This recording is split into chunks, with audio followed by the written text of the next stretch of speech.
MCC pass गरिसकेपछि अब एमसीसीलाई नेपालको हितमा प्रयोग गर्न ध्यान दिनुपर्छ भनेर प्रमुख प्रतिपक्षी दल नेकपा एमालेका अध्यक्ष केपी ओलीले बोल्नु भएको छ।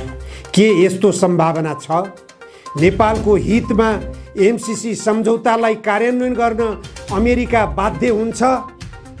एमसीसी सम्झौतामा जो प्रावधानहरू लेखिएका छन् ती प्रावधानहरू भन्दा बाहिर अमेरिका जान सक्छ?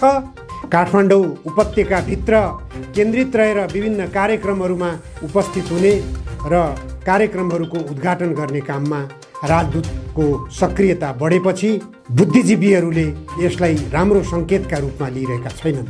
नेपालले रुस र युक्रेन बीचको युद्धलाई युक्रेनको पक्षधरता देखेर मतदान गरेपछि अमेरिकाको कित्तामा स्पष्ट रूपमा नेपालका प्रधानमन्त्रीले आफूलाई उभ्याउनु भएको सन्देशका रूपमा अमेरिकाका विदेश मन्त्रीले लिएका छन् र त्यसलाई सहर्ष स्वागत गरेको रूपमा लिएको छ। जबकि नेपालका दुई छिमेकी देशहरू भारत तटस्थ बसेको छ भने चीनले रुसको पक्षधरता लिएको छ। यदि चीनमाथि कसैले गिद्धे नजर लगाउँछ भने त्यसको हड्डी धुलो पिठो गराइनेछ भनेर नेपाली धरतीमा उभिएर चीनका राष्ट्रपतिले खबरदारी गरेका थिए। फागुन 20 गतेदेखि आन्दोलनका कार्यक्रमहरू घोषणा गरिएका छन्। आन्दोलनका कार्यक्रमहरू आक्रामक हुने चेतावनी पनि दिइएको छ।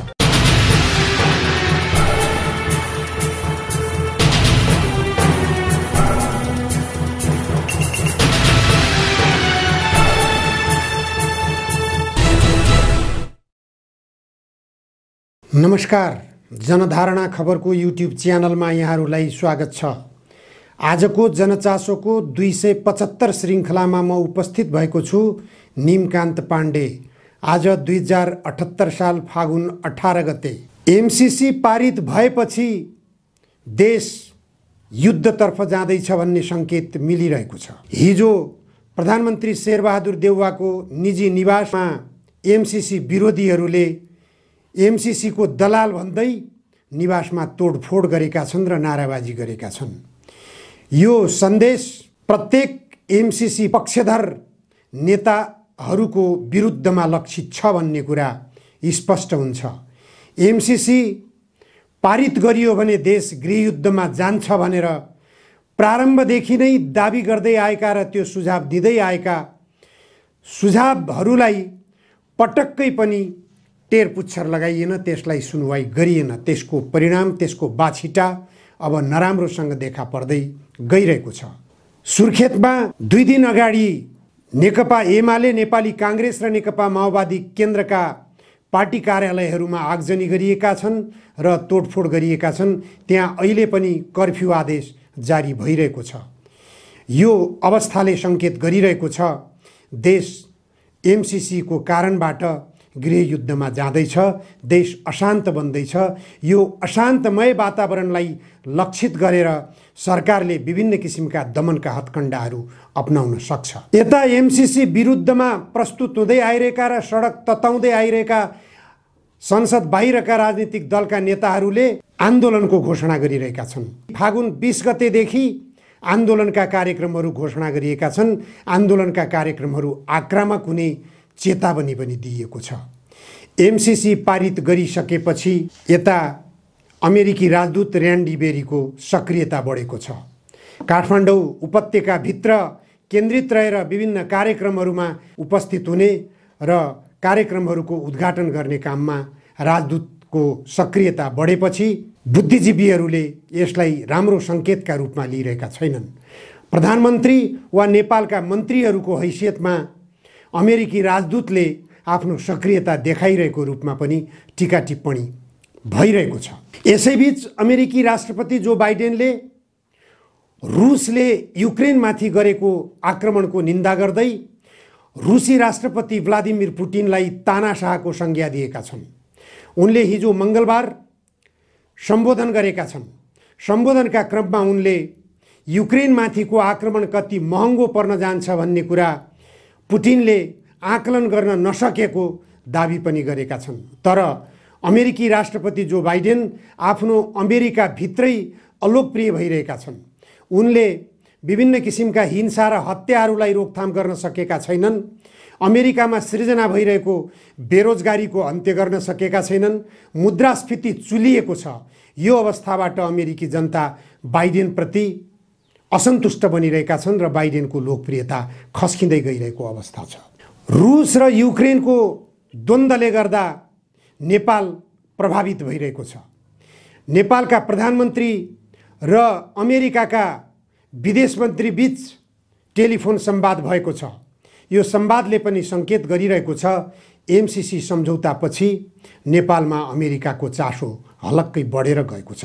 50-55 अरब रुपैयाँको लगानी अथवा अनुदानको नाममा भएको जुन अमेरिकाको हस्तक्षेपकारी गतिविधि देखा पर्न थालिरहेको छ र त्यसलाई हिजोदेखि पनि आकलन गरिएको थियो, अब त्यो स्पष्ट रूपमा मुखरित हुँदै गइरहेको छ। अमेरिकाका विदेश मन्त्री र नेपालका प्रधानमन्त्री बीचको संवादको क्रममा के कुराकानी भए भन्ने कुरा जानकारीमा नआएको भए पनि नेपालले रुस र युक्रेन बीचको युद्धलाई युक्रेनको पक्षधरता देखेर मतदान गरेपछि अमेरिकाको कित्तामा स्पष्ट रूपमा नेपालका प्रधानमन्त्रीले आफूलाई उभ्याउनु भएको सन्देशका रूपमा अमेरिकाका विदेश मन्त्रीले लिएका छन् र त्यसलाई सहर्ष स्वागत गरेको रूपमा लिएको छ। जबकि नेपालका दुई छिमेकी देशहरू भारत तटस्थ बसेको छ भने चीनले रुसको पक्षधरता लिएको छ। छिमेकी देशहरूको लाइन विपरीत नेपालले आफूलाई अमेरिकातर्फ कोल्टे फेरेको अवस्थाले गर्दा नेपाल सङ्कटमा फस्ने सम्भावना बढ्दै गइरहेको छ। सङ्कट त्यसै पनि चुलिँदै गइरहेको छ। रुस र युक्रेनको युद्धको बाछिटा भारतमा निकै चर्को रूपमा पर्दै गइरहेको छ। भारतले एक वर्षमा 4 खर्ब डलर जति नोक्सानी बेहोर्नुपर्ने अवस्था सिर्जना भइरहेको छ। यो आकलन प्रक्षेपण गरिएको छ। भारतका विभिन्न अर्थशास्त्रीहरूबाट यो आकलन प्रक्षेपण भइरहेको छ। भारतले 4 खरब अमेरिकी डलर नोक्सानी बेहोर्नु पर्दा नेपालमा त्यसको प्रभाव के पर्छ भन्ने कुरा स्पष्ट छ। भारत आश्रित नेपालको व्यापार छ। यसमा नेपालले घाटा बेहोर्दै गइरहेको छ। भारत आश्रित व्यापार चलिरहेकै कारणले गर्दा दैनिक उपभोग्य वस्तुहरू, पेट्रोलियम पदार्थहरू लगायतका सबै वस्तुहरूमा भारत निर्भर भइरहनु पर्ने बाध्यात्मक परिस्थितिले गर्दा आगामी दिनहरू नेपाली जनताका निम्ति थप कष्टकर हुने निश्चित छ। त्यो कष्ट नेपालका भान्सामा पनि पुग्ने निश्चित छ। पेट्रोलियम पदार्थमा दिन प्रतिदिन मूल्य बढ्दै गइरहेको छ। भारत घाटामा जानु भनेको नेपाल प्रत्यक्ष रूपमा घाटामा जाने हो। भारतले रुस र युक्रेनबाट धेरैजसो खाद्यान्न र पेट्रोलियम पदार्थहरू आयात गर्ने गर्दथ्यो। ती दुवै देशमा युद्ध सुरु भएपछि इन्डियन ओयल कर्पोरेसनले रुसबाट पेट्रोलियम पदार्थ आयात गर्दाखेरि इन्सुरेन्स बेहोर्न नसकिने भनेर जवाब दिइरहेको छ। युद्धरत अवस्थामा इन्सुरेन्स बेहोर्दा घाटा हुने कारणले गर्दा यस्तो जवाब भारतले दिइरहेको छ। इन्सुरेन्स नबेहोर्नु भनेको तेल आयातमा रोकावट पैदा हुने निश्चित हुन्छ। यो अवस्थामा पेट्रोलियम पदार्थको मूल्य अकासिँदै जाने र नेपालमा त्यसको प्रत्यक्ष मार पर्ने निश्चित छ। यो युद्धको प्रारम्भ कहाँबाट भयो, किन भयो भन्नेतर्फ नेपाल जस्ता देशले, भारत जस्ता देशले गम्भीरतापूर्वक विश्लेषण गर्न जरुरी हुन्छ। किनभने अमेरिकाले युक्रेनलाई नेटोमा बाँध्न प्रलोभन नगरेका भए, शक्ति विस्तारको प्रलोभन अमेरिकाले नदेखाएका भए निश्चित रूपमा युक्रेनमाथि रुसको हस्तक्षेपकारी योजना बन्न सक्ने थिएन। युक्रेनलाई आफूमा गाभ्ने प्रयास अमेरिकाको भइरहँदा युक्रेनलाई खबरदारी पटक पटक गर्दै आयो रुसले, तर युक्रेनले त्यो खबरदारीलाई टेरेन। युक्रेन नेटोको सदस्यको रूपमा आबद्ध हुनु भनेको रुसको आन्तरिक मामिलामा खतराको सङ्केत थियो। त्यो खतराको सङ्केतबाट बच्नको निम्ति रुससँग विकल्प अरू केही पनि रहेन। उसले युक्रेनमाथि हस्तक्षेप गर्न थाल्यो।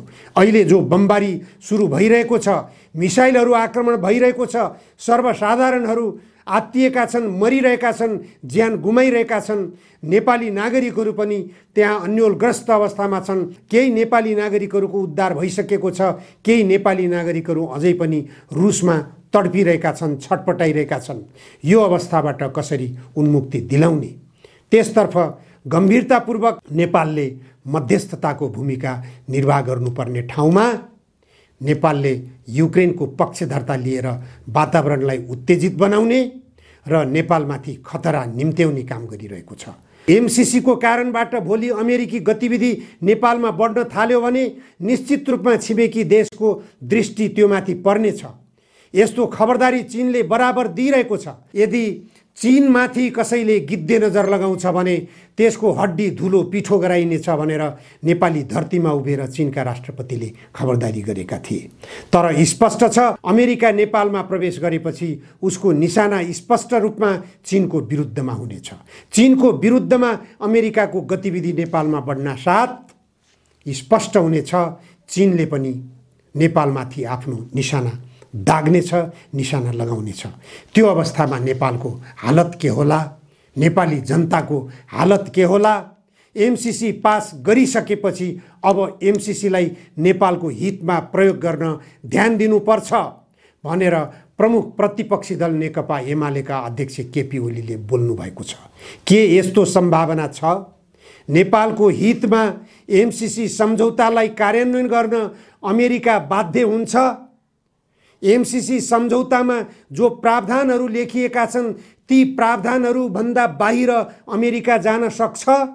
यो बीचमा पटक पटक खबरदारी गर्दा गर्दै पनि दस्तखत गरेर त्यसलाई पारित गरेर त्यसलाई अनुमोदन गरेर अमेरिकालाई आउने वातावरण बनाइसकेपछि अब त्यसलाई नेपालको हितमा कार्यान्वयन गर्ने दुस्वप्न देख्नु मूर्खता बाहेक केही पनि हुने छैन। अमेरिकाको हितमा अमेरिकाले सोच्ने गरी सम्झौतामा दस्तखत गरिएको छ। यसको परिणाम नेपालले युद्ध भोग्नु बाहेक अरू केही पनि हुने छैन। गतिविधि सुरु भइसकेका छन्, आन्दोलनहरू सुरु भइरहेका छन्। यसले गृहयुद्धको वातावरण सुरु गरिसकेको छ। सङ्केत प्रधानमन्त्री निवासमा भएको तोडफोड भोलि अन्य नेताहरूका निवासहरूमा पनि सुरु हुनेछ। हस्, आजलाई यति मात्र। धन्यवाद।